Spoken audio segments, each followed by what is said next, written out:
بھینی سہانی صبحوں میں ٹھنڈک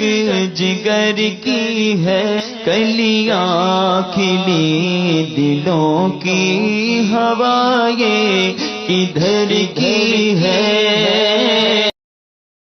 کسی کو بھی سب سے پہلے کسی بھی شخص کو سننے سے یا اس کی بات پہ عمل کرنے سے پہلے دیکھ لینا چاہیے کہ اس کے عقیدے درست ہیں یا نہیں۔ پوچھا ہے کہ فرحت ہاشمی کو سننا کیسا ہے؟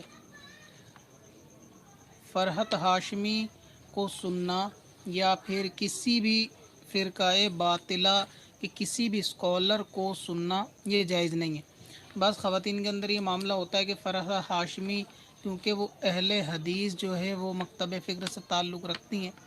اور دوسری بات یہ اس قسم کے جتنے لوگ ہوتے ہیں کہ اہل حدیث ہوں یا دوسرے بد مذہب قسم کے لوگ ہوں،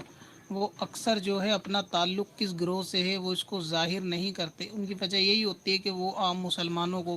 خاص طور سے سنی مسلمانوں کو، بھولے بھالے مسلمانوں کو دھوکے میں رکھنا چاہتے ہیں، اس لیے وہ اکثر اپنے معاملات کا یا اپنے بزرگوں کا یا اپنے بڑوں کا کوئی بھی تذکرہ نہیں کرتے تاکہ ان کی حقیقت سامنے نہ آئے۔ دوسرا یہ کہ ہو سکتا ہے بعض لوگوں کو یہ وہم ہو کہ ان کے بعض مسائل ٹھیک ہوتے ہیں یا قرآن اور حدیث سے بیان کرتی ہیں، تو قرآن حدیث سے بیان کی گئی چیز ٹھیک ہے یا نہیں ہے، اس کا فیصلہ کوئی دوسرا قرآن حدیث جاننے والا ہی کر سکتا ہے۔ عوام اگر اس کا فیصلہ کرنے لگے کہ جو چیز سامنے والے نے بیان کی وہ قرآن حدیث میں بالکل درست ہے، تو اس طرح تو پھر عوام جو ہے اسکالر سے زیادہ جاننے والی ہو گئی، کیونکہ عوام نے فیصلہ کرا کہ ہاں ان کے بتائے ہوئے معاملات جو ہے وہ ٹھیک ہے۔ لہٰذا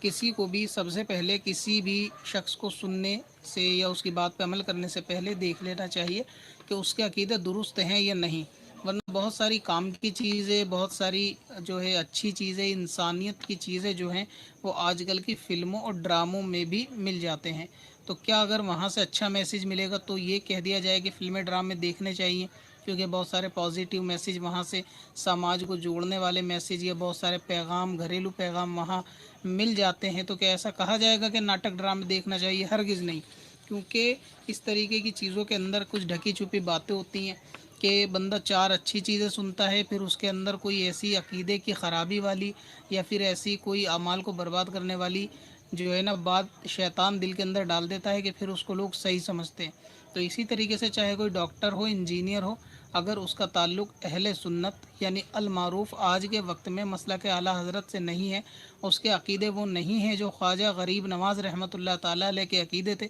اس کے عقیدے وہ نہیں ہیں جو غوث پاک رضی اللہ تبارک و تعالیٰ عنہ کے عقیدے تھے،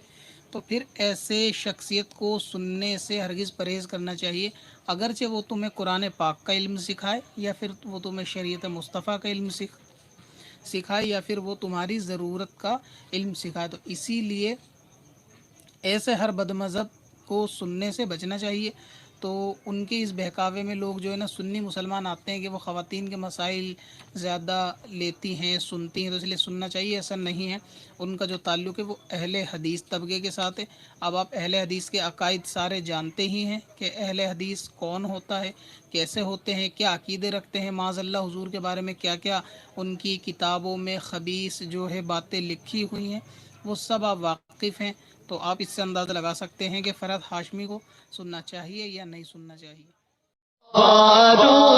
قدم پہ کہ ہر دم جان